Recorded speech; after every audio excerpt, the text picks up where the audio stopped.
Alrighty, welcome to the lesson 3 and 4, lesson 4 really, of chapter 6.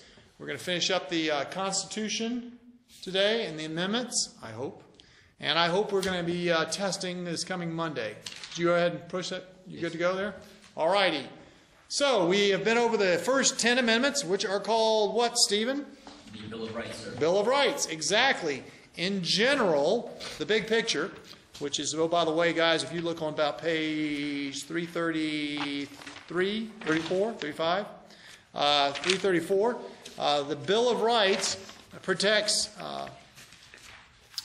individual rights. Okay, that's the big picture. First Amendment freedoms and the Bill of Rights protect individual rights. Basically, the other amendments are broken up into parts that sort of evolved, and they protect the rights of all Americans instead of individual rights.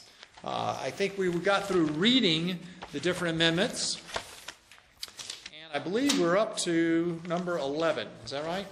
We talked about whether or not these amendments actually are being used today, which a lot of them are, very much so. So let's see, Amendment 11. Cadet Knickerbocker, oh, not Cadet Knickerbocker, Alex, could you please read Amendment 11 and tell me whether or not it applies today? The judicial power of the United States shall not be construed to extend to any suit in law or equity, commenced or prosecuted against one of the United States United States by citizens of another state or by citizens or subjects of any state.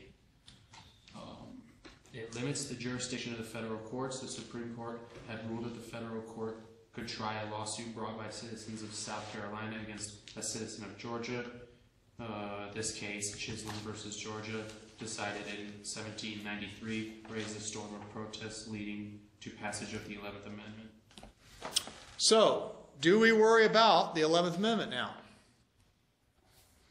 Is it still in effect? Not really. We're more of a nation now, not as... We are more of a nation, but you can see it was brought in 1793, which is soon thereafter the Bill of Rights. But it was basically because of one lawsuit between South Carolina and Georgia, and they were trying to see whether or not the national, courts, federal courts could decide it, and the answer is no.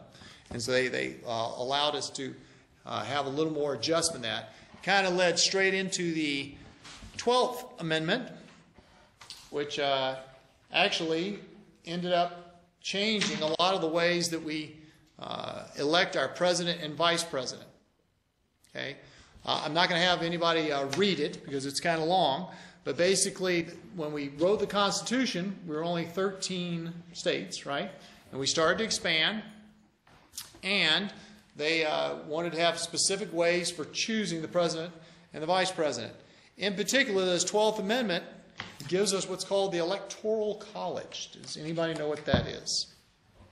A college that collects votes. Can you apply and go to this college, take the SAT and go to the college? No. I'm just joking. I'm just joking. Smile, it's Friday, isn't it? No, it's Tuesday.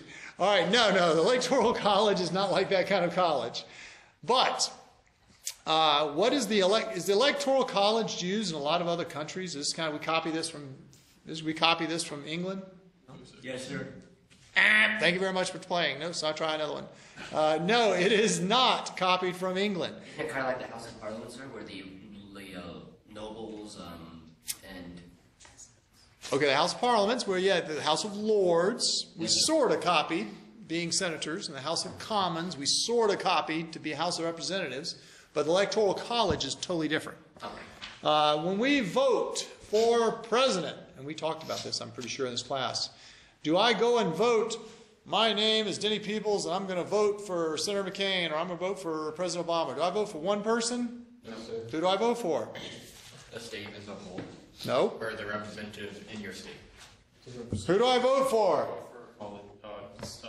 Somebody in the Electoral College to vote for who you... Exactly. You vote for, actually, you don't vote for one person, Bill Clinton. You vote for all the electors from the Electoral College from your state that will go and then vote for Bill Clinton. And truly, this is very unusual, and it's kind of American.